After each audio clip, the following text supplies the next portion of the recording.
Hello everyone, welcome to my channel cinema और आज मैं कोरियन ड्रामा एक्सप्लेन करने वाली हूँ जिसका नाम है परफ्यूम। ये ड्रामा 2019 में रिलीज हुआ था। तो चलिए शुरू करते हैं।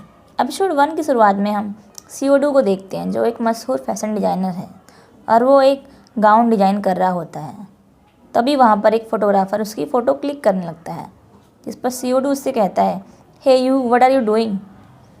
मैंने इंटरव्यू से पहले तुमसे कहा था कि फ़ोटोज़ मत लेना। और उस फोटोग्राफ़र को एक बोर्ड पर लिखे कुछ फोबियाज़ और एलर्जीज़ के नाम दिखाता है, जिसमें एक फ़ोबिया फ़ोटो से रिलेटेड भी होता है। और सीओडू उस फोटोग्राफ़र से कहता है, 2 सेकंड में यहाँ से निकल जाओ वरना धक्के देके निकाल दिए जाओगी।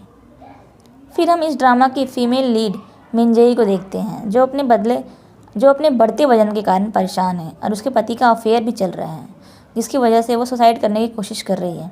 यहाँ पर वो पहले सोचती है कि वो अपने हस्बैंड को मार देगी, फिर वो अपने आप को भी मार देगी, लेकिन ये सब उसका इमेजिनेशन होता है जो सिर्फ वो सोच रही होती है कि वो ऐसा करेगी। लेकिन फिर वो सुसाइड करने की कोशिश रस्सी से लटक कर करती है, लेकिन उसका वेट ज़्यादा होने के कारण रस्सी टूट जाती है और वो बच जाती है। तभी उसके दरवाजे की घंटी बजती है जहाँ पर एक ओल्ड मैन कोई पार्सल की डिलीवरी करने आया होता है, लेकिन मिनजेई उसे लेने से मना कर देती है और उस ओल्ड मैन को जाने के लिए कहती है। नेक्स्ट सीन में हम किम ताई जुन को देखते हैं जो मिनजेई का हस्बैंड है और वो एक फ्लावर शॉप पर होता है जहाँ पर वो फ्लावर्स खरीद रहा होता है और अपने बारे में बताता है कि आखिरकार मेरा और मिनजेई का डाइवोर्स आज हो ही जाएगा, और कहता है हमने साथ में 17 साल गुजारे हैं और आज फाइनली हम अलग हो रहे हैं। इधर हम मिनजेई को देखते हैं जो अब स्लीपिंग पिल्स की मदद से अपने आप को मारने की कोशिश कर रही है। मिनजेई एक स्लीपिंग पिल खा लेती है, लेकिन तभी वो ओल्ड मैन मिनजेई की बालकनी में आता है। वो एक रस्सी के सहारे से आया था और वो पार्सल मिनजेई को देकर कहता है, ये पार्सल तुम्हारे लिए आया है। पर मिनजेई कहती है, ये मैंने ऑर्डर नहीं किया है अंकल, देखिए यहाँ पर तो सेंडर का भी नाम नहीं है। इस पर ओल्ड मैन कहता है, उसे पार्सल देता है और थोड़ा एडवाइस देता है और कहता है, ज़िंदगी बहुत खूबसूरत है बेटा, इसलिए कोई भी गलत कदम मत उठाना। जिस पर मिनजेई कहती है, मैं अभी बहुत बिजी हूँ अंकल, तो अभी मेरे पास आपका ज्ञान सुनने तक का टाइम नहीं है। उस ओल्ड मैन के जाने के बाद मिनजेई एक बार फिर से स्लीपिंग पिल्स खाने लगती है। वो 3 स्लीपिंग पिल्स खा लेती है। तभी वो उस पार्सल को देखती है और उस पार्सल को खोलने लगती है, जिसके अंदर उसे एक परफ्यूम की बोतल मिलती है। जिस पर वो सोचती है, मुझे कौन ऐसा गिफ्ट भेजने लगा, किसी और का पार्सल मेरे पास डिलीवर कर दिया है लगता है अंकल ने। फिर मिनजेई उस परफ्यूम को थोड़ा अपने ऊपर लगाती है, जिसके बाद उसे महसूस होता है कि जैसे वो बहुत ही सुंदर और हरे भरे जगह पर पहुंच गई है। फिर उसे बिजली की कड़कने की आवाज़ सुनाई देती है, जिसके बाद मिनजेई देखती है कि वो बहुत पतली हो गई है, पहले की तरह मोटी और ओवरवेट नहीं रही है और अब वो 24 साल की जवान हो गई है। मिनजेई खुद को शीशे में देखकर बहुत ही हैरान होती है और खुशी के मारे चिल्लाती है कि क्या ये सच में मैं ही हूँ। मिनजेई की खुशी का ठिकाना नहीं रहता। फिर अगले सीन में हम सीओडू को देखते हैं जो अपने फैशन शो के लिए तैयारी कर रहा होता है, लेकिन वहाँ पर एक एम्प्लॉय के चेहरे पर मोल को देखकर वो अजीब सा रिएक्ट करता है और उसे निकालने के लिए कहता है, क्योंकि ये भी सीओडू के फोबिया की लिस्ट में से एक था। जिस पर वो एम्प्लॉय पूछता है, मैंने कोई गलती नहीं की तो मैं क्यों जाऊँ, लेकिन उसकी एक नहीं चलती और उसे निकाल दिया जाता है। इधर मिनजेई सोचती है कि कहीं ये सपना तो नहीं है, लेकिन फिर उसे समझ में आ जाता है कि ये कोई सपना नहीं है और अपने पैरों को देखकर कहती है, कितने टाइम के बाद मैं अपने पैरों को देख पा रही हूँ, क्योंकि पहले अपने ओवरवेट होने के कारण वो ऐसा नहीं कर पाती थी। फिर मिनजेई कहती है, मैं तो अपने आप को ख़त्म करना चाहती थी, लेकिन भगवान ने तो मुझे ही गुगली दे दी। तभी मिनजेई के फ़ोन पर उसके हस्बैंड किम ताई जुन का मैसेज आता है कि तुम तैयार हो ना, मैं 10 मिनट में आ रहा हूँ। जिस पर मिनजेई अपने आप से कहती है कि जब तक मैं इस बात का पता नहीं लगा लेती कि मैं पतली कैसे हुई हूँ, तब तक मुझे छिप कर रहना होगा। और वो अपने हस्बैंड के लिए नोट छोड़ के जाती है, जिसमें लिखा था कि मुझे कुछ ज़रूरी काम याद आ गया और मैं कुछ दिनों के लिए बाहर जा रही हूँ। इधर सीओडू अपनी कलीग जीना से पूछता है कि तुमने उस मोल वाले लड़के को निकाल दिया ना। जिस पर वो कहती है, पर मैंने कभी ऐसा नहीं सुना कि कोई मोल से डरता होगा। मैंने इंटरनेट पर भी सर्च किया, वहाँ पर भी इस तरह की किसी फोबिया का नाम नहीं है। जिस पर सीओडू कहता है शायद इंटरनेट मेरे जितना स्मार्ट नहीं है।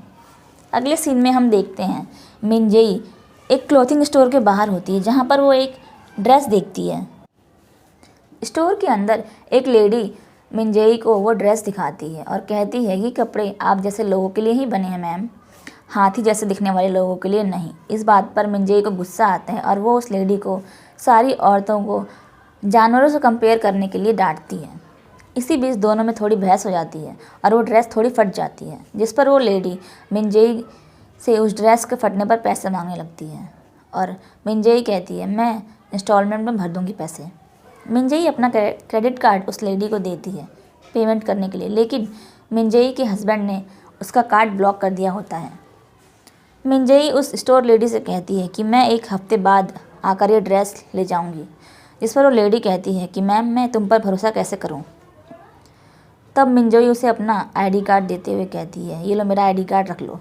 आईडी कार्ड देखकर स्टोर लेडी थोड़ी हैरान होती है, जिस पर मिनजेई कहती है ये मेरी मॉम है, अगर मैं पैसे लेकर ना आऊँ तो तुम इनको गिरफ्तार करवा देना।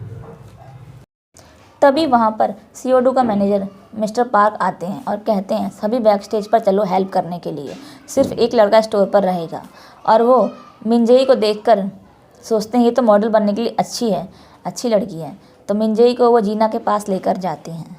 मिनजेई जीना को थैंक्स बोलती है कि जीना ने उसे मॉडल बनने का मौका दिया। फैशन शो की मेन मॉडल का ड्रेस किसी टेबल में फंस जाने के कारण फट जाता है, जिस पर सीओडू उस ड्रेस को रीडिज़ाइन करके छोटा बना देता है, जो पहले से बहुत सी सुंदर था। लेकिन तभी सीओडू मिनजेई को देखकर अजीब रिएक्ट करने लगता है और मिनजेई को भी निकालने की बात करता है। सीओडू की मेन मॉडल फैशन शो के लिए प्रैक्टिस कर रही होती है, तभी वो मॉडल गिर जाती है, जिससे उसे हॉस्पिटलाइज करना पड़ता है। आधे घंटे में शो स्टार्ट होने वाला था, इसलिए सीओडू को मजबूरी में मिनजेई को मेन मॉडल की जगह लेना पड़ता है। मिनजेई अपने आप को शीशे में देखकर घबरा जाती है और स्टोर रूम में जाके अपने आप को बंद कर लेती है, जिस पर सीओडू उसे आकर समझाता है। तब जाकर मिनजेई में थोड़ा कॉन्फिडेंस आता है और सीओडू मिनजेई को एक मेकओवर देता है। सीओडू कहता है अपने आप को दुनिया की नज़रों से नहीं बल्कि खुद की नज़र से देखो, खुद की खूबसूरती को खुद से पहचानो। नेक्स्ट सीन में हम देखते हैं फैशन शो स्टार्ट हो चुका होता है और सारी मॉडल्स अपना परफॉर्मेंस देती हैं। मिनजेई भी अपनी वॉक पूरी करती है। शो के फाइनल राउंड के वॉक में मिनजेई स्टेज पर ही बेहोश होकर गिर जाती है, जिस पर सभी हैरान होती हैं। फिर हमें दिखाया जाता है स्लीपिंग पिल्स लेने के कारण वो सो रही होती है। शो ख़त्म होने के बाद सीओडू को उसकी कलीग जीना बताती है कि तुम ट्रेंड कर रहे हो सोशल मीडिया पर, वो भी मिनजेई के शो के दौरान गिरने की वजह से। सोते वक्त सीओडू को सपना आता है कि न्यूज़ में मिनजेई के मरने की खबर दिखाई जा रही है, जिसके बाद वो एक और फ्लैशबैक याद करता है जहाँ पर एक छोटी लड़की फ्लूट बजा रही होती है। उठते ही सीओडू अपने मैनेजर मिस्टर पार्क को कॉल करता है ताकि वो मिनजेई को ढूंढने के लिए।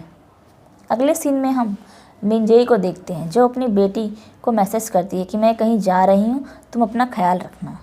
फिर हम मिनजेई के हस्बैंड किम ताई जुन और उसकी गर्लफ्रेंड को देखते हैं जो किम ताई जुन के घर आ रही होती है।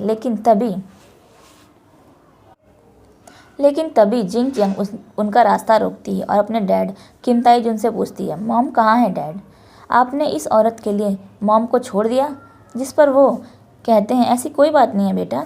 किम ताई जुन की गर्लफ्रेंड उसके घर आकर उसका वॉशरूम यूज़ करती है, जहाँ पर एक पेपर पर लिखा होता है आज हमारी मौत होने वाली है, जिसे पढ़कर जिंग चियांग और भी हैरान होती है। नेक्स्ट सीन में हम मिनजेई को एक पार्क में बैठे हुए देखते हैं जहाँ पर वो एक फ्लैशबैक याद कर रही होती है, जिसमें किम ताई जुन और उसकी गर्लफ्रेंड कैसे उसके सामने ही किस कर रहे थे। और ये सोचते हुए मिनजेई पार्क में ही पेपर से अपने आप को कवर करके वहीं पर सो जाती है। अगली सुबह हम देखते हैं कि मिनजेई फिर से अपने असली रूप में आ गई है, यानी फिर से वो ओवरवेट हो गई है। पार्क में जो क्लीनर होती है वो उसे उठाती है और जाने के लिए कहती है। मिनजेई सोचती है क्या वो सिर्फ एक सपना था, लेकिन वो अपने मोबाइल पर कल रात के शो की न्यूज़ देखती है, जिसे देखकर वो समझ जाती है कि वो एक सपना नहीं था, हकीकत था। मिंजेई जल्दी से भागकर जाती है वॉशरूम में। वहाँ जाकर वो फिर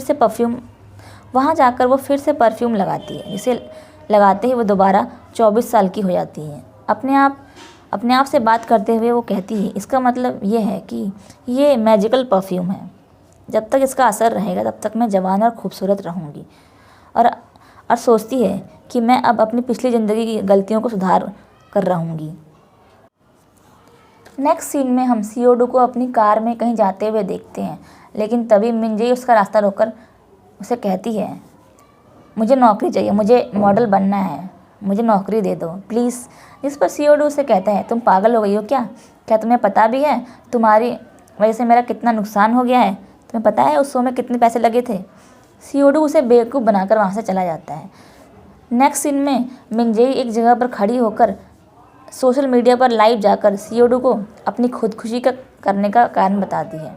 सियोडू कहती है, सियोडू ने मुझे काम नहीं दिया। वहीं पर सियोडू भी होता है, जो उसे ऐसा करते हुए देख लेता है और कहता है, कैमरा बंद करो, ड्रामा क्यों कर रही हो?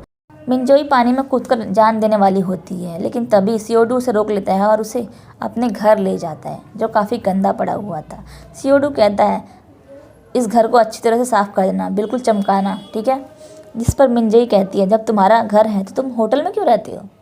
सियोडू कहता है, होटल घर से ज़्यादा अच्छे होते हैं। मिंजेई कहती है, अच्छा बहाना है झूठ बोलने का। सियोडू कहता है, मैं काम पर जा रहा हूँ, मेरे आने तक घर साफ होना चाहिए, वरना मैं तुम्हें निकाल दूंगा। कार में सियोडू का मैनेजर उससे कहता है, तुमने अपना घर एक अजनबी लड़की को क्यों दे दिया? जिस पर सियोडू कहता है, मैं उसे तड़पता हुआ देखना चाहता हूँ, मैंने अपना 17 साल पुराना बदला ले लिया। जिस पर सियोडू का मैनेजर कहता है, क्या तुम उसे पहले से जानते हो? सियोडू कहता है, नहीं। इधर सियोडू के घर पर मिंजेई पूरे घर की सफाई घिस के करती है और पूरा घर बिल्कुल चमका देती है। घर साफ करने के बाद उसे नींद आ जाती है और बस वहीं पर सो जाती है। सोने के बाद मिंजेई फिर से ओवरवेट हो जाती है। सियोडू घर आता है और मिंजेई को आवाज़ देकर बुलाने लगता है, कहता है, क्लीनर हाउस, तुम कहाँ पर हो? चली गई क्या? भाग गई क्या यहाँ से? और यहीं पर यह एपिसोड ख़त्म हो जाता है। एपिसोड 2 के लिए हमारे चैनल को सब्सक्राइब करें, लाइक करें।